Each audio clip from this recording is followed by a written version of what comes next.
सुबह की ठंडी ठंडी हवाएं और साफ सफाई के साथ हम करते हैं अपने दिन की शुरुआत। तो हेलो दोस्तों, मैं टीना नेचुरल ब्लॉग विद टीना के सुहाने सफ़र में आप सभी का तहे दिल से स्वागत करती हूँ। तो आज की ब्लॉगिंग की शुरुआत होती है सुबह के एक बहुत ही बेहतरीन नज़ारे से उगते हुए सूरज को प्रणाम करते हुए। सबसे पहले हम करते हैं अपना गाय और उसकी छोटी सी बच्चिया के लिए नाश्ते का इंतज़ाम, यानी कि काटते हैं चारा। और क्योंकि सुबह सुबह गाँव में एक्सरसाइज के तौर पे कोई ना कोई काम किया जाता। फिर सुबह उठ के हम करते हैं अपना डेली रूटीन फॉलो। उसके बाद हम बनाते हैं नाश्ते में आलू के पराठे, सब्जी और गर्मा गर्म चाय के साथ करते हैं नाश्ता। फिर जाते हैं गैया और उसकी छोटी छोटी बच्चिया को बाहर बांधने, ताकि वो भी ठंडी ठंडी हवा खा सके, नाश्ता कर सके। उसके बाद लगाते हैं धुआं ताकि उसे मच्छर या फिर मक्खी वगैरह ना लगे। और पहाड़ों में जानवरों के लिए यही सब किया जाता है। और फिर हम चले जाते हैं सुबह 8 से 9 बजे के बीच में खेतों में, क्योंकि आप सभी को पता है कि आजकल धान की गुड़ाई चल रही है और धान को गेहूं के मुताबिक गुड़ाई की और निराई की ज़्यादा आवश्यकता होती है। तो उसकी गुड़ाई करते हैं। और आप सोच रहे होंगे कि डेली का ब्लॉग जो है वो एक जैसा ही रहता है हमारा। तो डेली हमारा एक ही रूटीन रहता है, सुबह शाम बाहर का काम निपटाना और दिन में अपने घर का काम और बच्चों की देखभाल करना।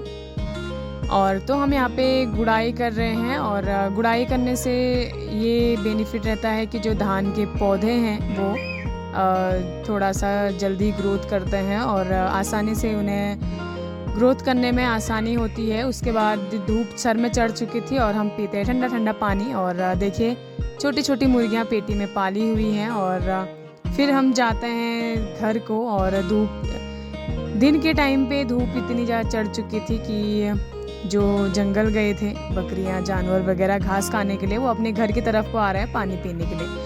उसके बाद मैं लाई थी खेत से आते टाइम बच्चों के लिए आइसक्रीम, जिससे मुझे मिला बच्चों का ढेर सारा प्यार। उसके बाद हम चलते हैं अपने दिन के खाने की तरफ, जिसमें हम बनाते हैं दाल चावल और भांग की बेहतरीन सी चटनी और सलाद के साथ हम करते हैं लंच। फिर थोड़ा सा आराम करने के बाद हम जाते हैं खेत में और काटते हैं अपनी गैया और उसकी छोटी सी बच्चिया के लिए चारा। तो हम काट रहे हैं घास। और आप मौसम देख सकते हैं, काफ़ी ज़्यादा बादल लगे हुए थे, संभावना है कि रात को बारिश हो सकती है। और फिर चारा काटने के बाद जितना भी टाइम मिला हमने उसमें गुड़ाई की धान की।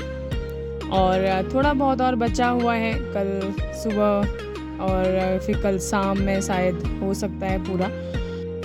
और देखिए ये प्रोसेस जो है हमारी सुबह और शाम तो लगी रहती है।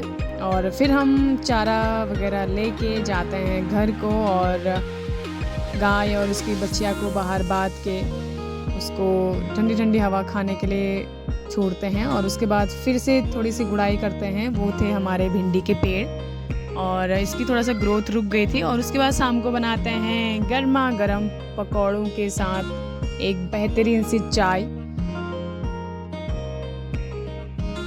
उसके बाद हम निकालते हैं अपनी गैया का दूध और जहाँ पे हमारा बाहर का काम होता है ख़त्म। और फिर सब्जी बनाने के लिए पीसते हैं हम मसाला 2 पत्थरों के बीच में, जिसे बोला जाता है सिलबट्टा। और फिर शाम होते ही हम करते हैं आराम, ताकि दूसरी सुबह उठ के फिर से एक नई शुरुआत कर सकें। तो बने रहिए आप ब्लॉग में, तब तक के लिए बाय बाय।